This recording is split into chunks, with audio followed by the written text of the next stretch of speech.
there, and welcome to the building block. This week we're continuing our journey into logarithms. Last time we covered the definition of a logarithm. For those of you who missed it, remember that when we look at the equation b raised to the power of c equals x, we can express it in logarithmic form as c equals the log base b of x. Think of it as a fancy way of asking, what power do I raise b in order to get x? Now let's dive into the logarithmic properties. Instead of just handing a list of logarithmic properties to you, I think it is better to understand the concept behind them. The first three are quite simple.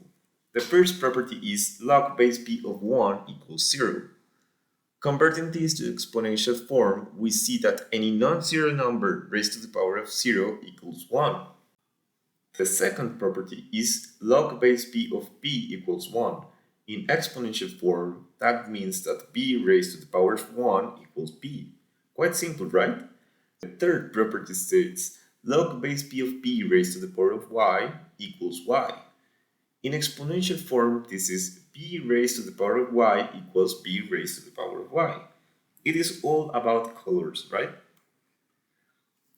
The fourth property involves expressing the logarithm in a form that lies on the exponential. Although it might seem a bit tricky, when you convert the expression into exponential form, you see that log base b of x equals log base b of x. It is all about the color coding. This property is the reason why some butchers say that these cancel each other. Well, this is not correct, but it works, so who am I to judge? The first property tells us that the log base b of x to the power of c equals c times the log base b of x. Let's write this in the exponential form. Remember that when an expression with an exponent is raised to another power, the exponents multiply.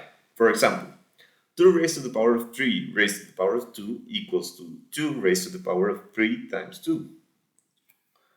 Well, once you understand that, this equation can be seen as b raised to the power of log base b of x, all raised to the power of c.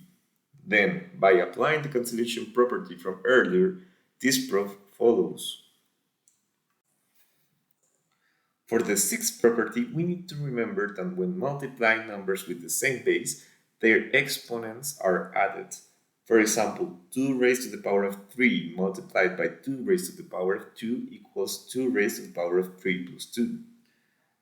Well, try it yourself. Both sides equals 32. Log base b of x times log base b of y equals log base b of x plus log base b of y. Converting this to exponential form, b raised to the power of log base b of x plus log base b of y equals x multiplied by y. You can cancel this due to the fourth property, right? Just cancel them and x times y equals x times y.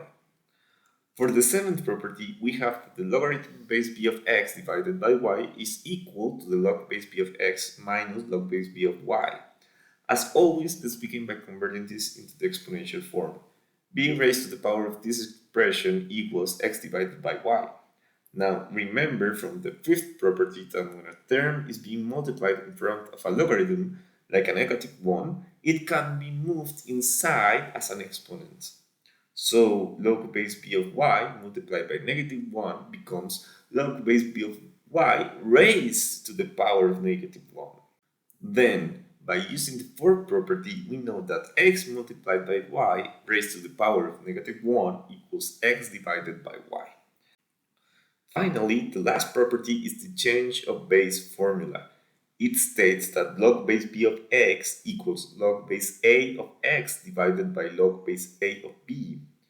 Sometimes older calculators only let you use the common logarithm, that means log base 10. And this formula helps you convert between any bases. Let's start with the definition. b to the power of c equals x. Apply log base a to both sides to get log base a of b raised to the power of c equals log base a of x. Using the fifth property, the left side becomes c times log base a of b equals log base a of x.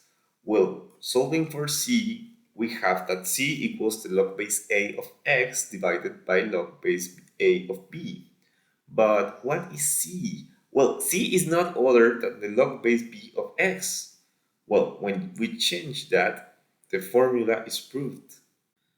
Finally, all these logarithmic properties have now been demonstrated. As always, thank you for watching the building block. Catch you next time.